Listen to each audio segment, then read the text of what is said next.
दीवाना है सनम, दिल तेरा दीवाना है सनम। मोहम्मद रफी वह नाम है जो बॉलीवुड के हर संगीत प्रेमी के दिल में बसता है। शहर में आपका कोई नहीं, कोई नहीं। उनकी आवाज में ऐसा जादू था जो हर गाने को अमर कर देता था। गुनगुना रहे हैं भंवर खिल रही है कली कली, कली कली। एक दौर था जब रफी साहब हर संगीतकार की पहली पसंद थे। उनकी मखमली आवाज और विनम्र स्वभाव ने उन्हें इंडस्ट्री का बेताज बादशाह बनाया था। काले हैं तो क्या हुआ दिल वाले हैं, हम काले हैं तो क्या हुआ दिल वाले हैं। लेकिन हर कहानी में एक ट्विस्ट होता है और यहाँ भी था। कुछ संगीतकार ऐसे थे जो रफी साहब से खुश नहीं थे। उनमें से एक थे रामचंद्र नरहर चितलकर, जिन्हें प्यार से अन्ना साहब के नाम से जाना जाता था। अन्ना साहब अपने समय के सबसे प्रतिभाशाली और प्रभावशाली संगीतकारों में से एक थे। उनकी धुनें 1940 और 1950 के दशक में हर गली नुक्कड़ पर गूंजती थीं। ये जिंदगी उसी की है जो किसी का हो। अनारकली और आजाद जैसी फिल्मों में उनके संगीत ने दर्शकों को मंत्रमुग्ध कर दिया था। आता है चंद्रमा रात आधी, रहम जाए तेरी मेरी। इतना हंसी है मौसम, इतना हंसी सफर है। साथी है लेकिन जैसे जैसे समय बीता उनका रुतबा कम होने लगा। इसका एक बड़ा कारण था उनकी और लता मंगेशकर की दोस्ती में आई दरार। लता जी जो उनकी हर फिल्म की आत्मा थी, उन्होंने अचानक उनके साथ काम करना बंद कर दिया। इस नाराजगी ने अन्ना साहब के करियर को झटका दिया और उन्हें कम काम मिलने लगा। लेकिन तब भी वह रफी साहब से गाने नहीं गवाना चाहते थे। मगर एक बार जब एक निर्माता ने मोहम्मद रफी से गाने गवाने की शर्त पर अन्ना साहब को 1 लाख रुपए की फीस देने की पेशकश कर दी, तब वह फौरन रफी साहब से गाने गवाने पर तैयार हो गए। यही नहीं, मोहम्मद रफी से गाने गवाने के बाद उनकी किस्मत खुल गई और उन पर रुपयों की बरसात होने लगी। हालांकि लता मंगेशकर की नाराजगी के कारण उनका करियर बर्बाद हो गया। कौन सा वह गाना था और कौन सी वह फिल्म है? क्यों निर्माता ने 1 लाख रुपए देने की पेशकश कर दी? क्या है पूरी कहानी? विस्तार से बताने जा रहा हूँ, आप बस बने रहिए हमारे साथ।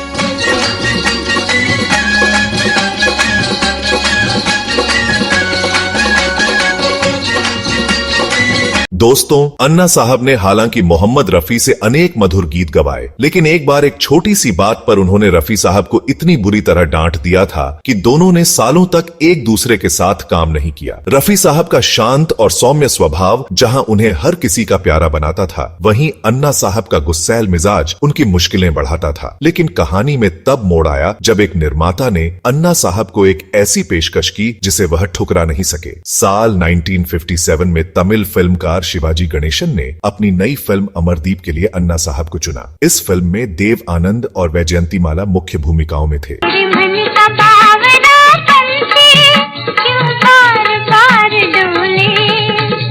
शिवाजी गणेशन ने अन्ना साहब को 1 लाख रुपए की भारी भरकम फीस की पेशकश की, जो उस समय के हिसाब से बहुत बड़ी रकम थी। लेकिन इस पेशकश के साथ 2 शर्तें थीं। पहली फिल्म में हीरो देव आनंद होंगे, जिसे अन्ना साहब ने तुरंत मान लिया। दूसरी शर्त थी कि देव आनंद के लिए प्लेबैक सिंगिंग मोहम्मद रफी करेंगे। यह शर्त अन्ना साहब के लिए मुश्किल थी क्योंकि रफी साहब से उनकी पुरानी अनबन थी। लेकिन इतनी बड़ी रकम और काम की कमी के दबाव में उन्होंने यह शर्त भी मान ली। रफी साहब का दिल कितना बड़ा था, इसका अंदाजा इस बात से लगता है कि उन्होंने पुरानी कड़वाहट को भुलाकर अन्ना साहब के लिए गाना गाने की हामी भर दी। अमरदीप एक म्यूजिकल फिल्म थी जिसमें कुल 10 गाने थे। इनमें से 4 गाने रफी साहब ने गाए।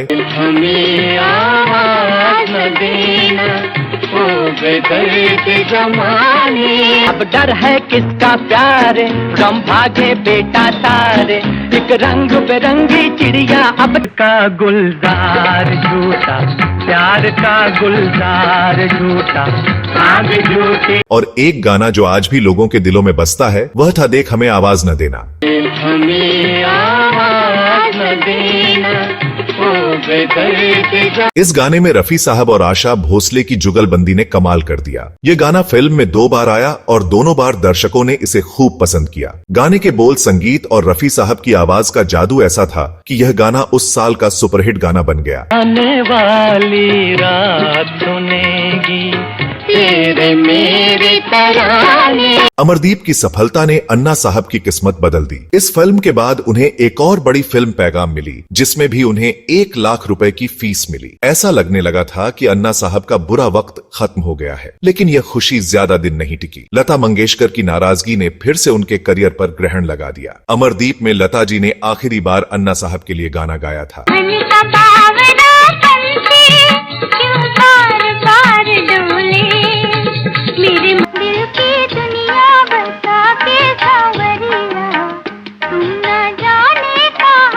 और इसके बाद दोनों की जोड़ी हमेशा के लिए टूट गई। लता मंगेशकर और अन्ना साहब की दोस्ती कभी बहुत गहरी थी। उनकी धुनों पर लता जी की आवाज ने कई फिल्मों को हिट कराया था। कितना हंसी है मौसम, कितना हंसी सफर है।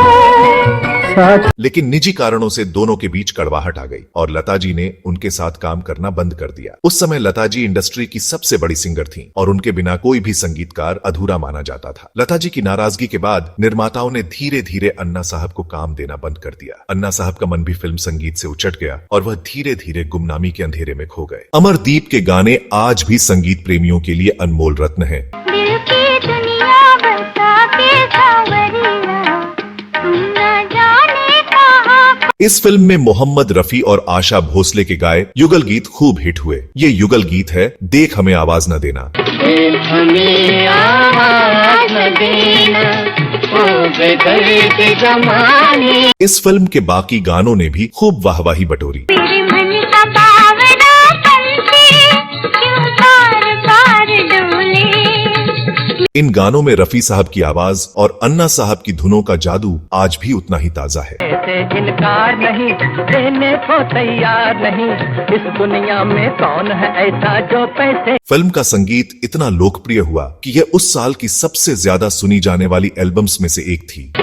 हमें आवाज न देना, ओ बेदर्द ज़माने। अन्ना साहब की कहानी एक सबक है कि प्रतिभा के साथ साथ रिश्तों का भी महत्व होता है। उनकी और लता जी की दोस्ती टूटने और रफी साहब से अनबन ने उनके करियर को गहरी चोट पहुंचाई। एक समय में जो संगीतकार इंडस्ट्री का सितारा था वह धीरे धीरे भुला दिया गया, लेकिन अमरदीप और पैगाम जैसे उनके काम आज भी उनकी प्रतिभा की गवाही देते हैं। मैं क्यों ना नाचूं आज बूझी मेरा जिया लहराया। मोहम्मद रफी की आवाज और अन्ना साहब की धुनों ने अमरदीप को अमर बना दिया। देने से इनकार नहीं, देने को तैयार नहीं, इस दुनिया में कौन है ऐसा जो आपको फिल्म अमरदीप के गीत कैसे लगते हैं? अगले वीडियो में फिर कोई नई कहानी के साथ मिलेंगे। तब तक के लिए नमस्कार।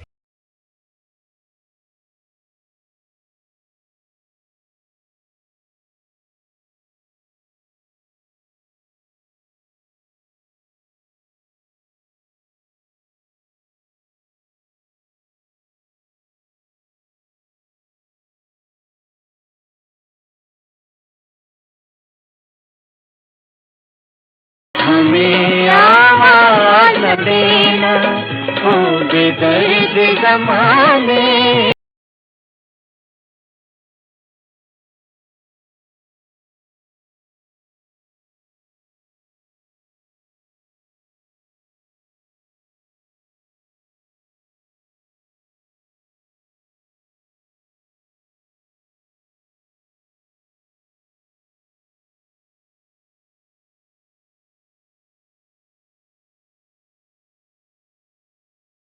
हमें आवाज न देना,